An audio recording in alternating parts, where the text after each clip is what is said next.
ಸನ್ಮಾನ್ಯ ಮುಖ್ಯಮಂತ್ರಿಗಳಾದಂಥ ಸಿದ್ದರಾಮಯ್ಯನವರ ನೇತೃತ್ವದಲ್ಲಿ ಉಪಮುಖ್ಯಮಂತ್ರಿಗಳಾದಂಥ ಸನ್ಮಾನ್ಯ ಡಿ ಕೆ ಶಿವಕುಮಾರ್ ಅವರ ನೇತೃತ್ವದಲ್ಲಿ ಕಳೆದ 3 ವರ್ಷಗಳಿಂದ ನಿರಂತರವಾಗಿ ಅಂತಾರಾಷ್ಟ್ರೀಯ ಪ್ರಜಾಪ್ರಭುತ್ವದ ದಿನವನ್ನು ಆಚರಣೆ ಮಾಡ್ತಾ ಬಂದಿದ್ದೀವಿ. ಅಂಥ ಕಾರ್ಯಕ್ರಮವನ್ನು 2025 ವರ್ಷದ ದಿನವಾದ ಎಂದು ಕೂಡ ಮಾಡ್ತಾ ಇದ್ದೀವಿ. ಈ ಕಾರ್ಯಕ್ರಮದಲ್ಲಿ ನಮ್ಮೆಲ್ಲರ ಪ್ರೇರಣೆ ಶಕ್ತಿಯಾಗಿ ಸಂವಿಧಾನ ಮತ್ತು ಪ್ರಜಾಪ್ರಭುತ್ವಾತ್ಮಕ ಮೌಲ್ಯಗಳನ್ನು ಪ್ರತಿಪಾದನೆ ಮಾಡಿ ಅದರ ಅನುಷ್ಠಾನಕ್ಕೆ ಮತ್ತು ಜಾಗೃತಿ ಅರಿವನ್ನು ಮೂಡಿಸೋದಕ್ಕೆ ಕರ್ತವ್ಯ ಮತ್ತು ಜವಾಬ್ದಾರಿ ಹಾಗೂ ಹೊಣೆಗಾರಿಕೆಯನ್ನು ಪ್ರತಿಪಾದನೆ ಮಾಡೋದಕ್ಕೆ ಇಡೀ ರಾಜ್ಯದಲ್ಲಿ ಒಳ್ಳೆಯಂತೆ ನಿಂತು ಈ ಕಾರ್ಯಕ್ರಮಗಳನ್ನು ಉತ್ತೇಜಿಸತಕ್ಕಂಥ ನಾಡಿನ ನೆಚ್ಚಿನ ಮುಖ್ಯಮಂತ್ರಿಗಳಾದಂಥ ನಮ್ಮೆಲ್ಲರ ನೆಚ್ಚಿನ ನಾಯಕರಾದಂಥ ಸನ್ಮಾನ್ಯ ಮುಖ್ಯಮಂತ್ರಿಗಳು ಈ ಕಾರ್ಯಕ್ರಮವನ್ನು ವಿದ್ಯುಕ್ತವಾಗಿ ನನ್ನ ಭಾಷಣದ ನಂತರ ಉದ್ಘಾಟನೆ ಮಾಡುತ್ತಿದ್ದಾರೆ. ಅವರು ಈ ವೇದಿಕೆ ಮೇಲೆ ಆಸಕ್ತರಾಗಿದ್ದಾರೆ. ಅದರ ಜೊತೆಗೆ ಕಾಂಗ್ರೆಸ್ ಪಕ್ಷದ ಅಧ್ಯಕ್ಷರಾಗಿ ಸ್ವಾತಂತ್ರ್ಯದ ಉದ್ದೇಶಗಳು, ಸಂವಿಧಾನದ ಆಶಯಗಳು, ಪ್ರಜಾಸತ್ತಾತ್ಮಕ ನಡೆಯ ನಿರ್ಧಾರಗಳನ್ನು ಬೆಂಬಲಿಸುತ್ತಾ ಒಂದು ಚಳವಳಿಯಾಗಿ ಪರಿವರ್ತನೆ ಮಾಡಲಿಕ್ಕೆ ನಮ್ಮೆಲ್ಲರ ಜೊತೆಯಲ್ಲಿ ಬಂಡೆಯಂತೆ ನಿಂತಿರ್ತಕ್ಕಂಥ ರಾಜ್ಯದ ಉಪಮುಖ್ಯಮಂತ್ರಿಗಳಾದಂಥ ಸನ್ಮಾನ್ಯ ಡಿ ಕೆ ಶಿವಕುಮಾರ್ ಇದ್ದಾರೆ.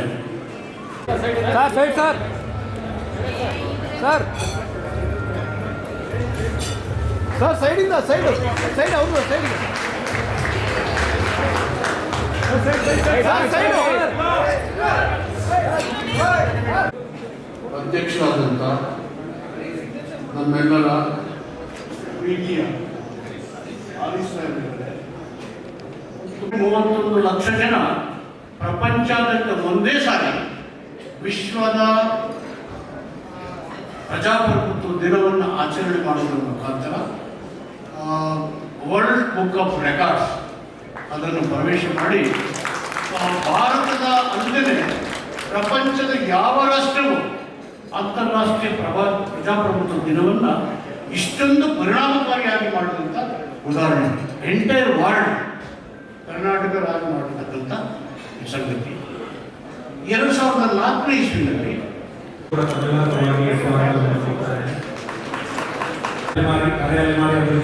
ಅಧ್ಯಕ್ಷರಾದ ಅವರಿಗೆ ತಮ್ಮೆಲ್ಲರ ಪರವಾಗಿ ಸ್ವಾಗತ. ಸಮಾಜ ಕಲ್ಯಾಣ ಇಲಾಖೆ ಮಂತ್ರಿಗಳಾದಂಥ ಸನ್ಮಾನ್ಯ ಆತ್ಮೀಯ ಗೆಳೆಯರು,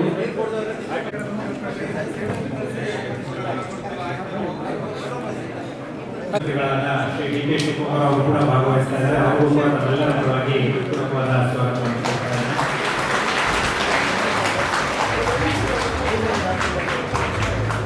ನೋಡಿ ಸರ್,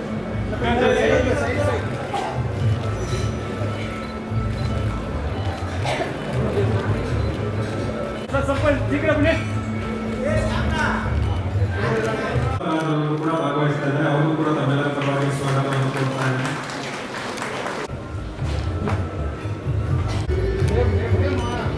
ಕರ್ನಾಟಕ ನೋಡಿ ಸರ್, ಮಾನ್ಯ ಅಧ್ಯಕ್ಷರಾದ ಶ್ರೀ ಜಿ ಎಸ್ ಮಂಜುನಾಥ್ ಅವರು ಕೂಡ ಸಮಾಜ ಕಲ್ಯಾಣ ಇಲಾಖೆಯ ಪ್ರಧಾನ ಕಾರ್ಯದರ್ಶಿಗಳು, ಮಾನ್ಯ ಮುಖ್ಯಮಂತ್ರಿಯವರ ನೋಡಿ ಮೇಡಮ್, ಮಾನ್ಯ ಕಾರ್ಯದರ್ಶಿಗಳು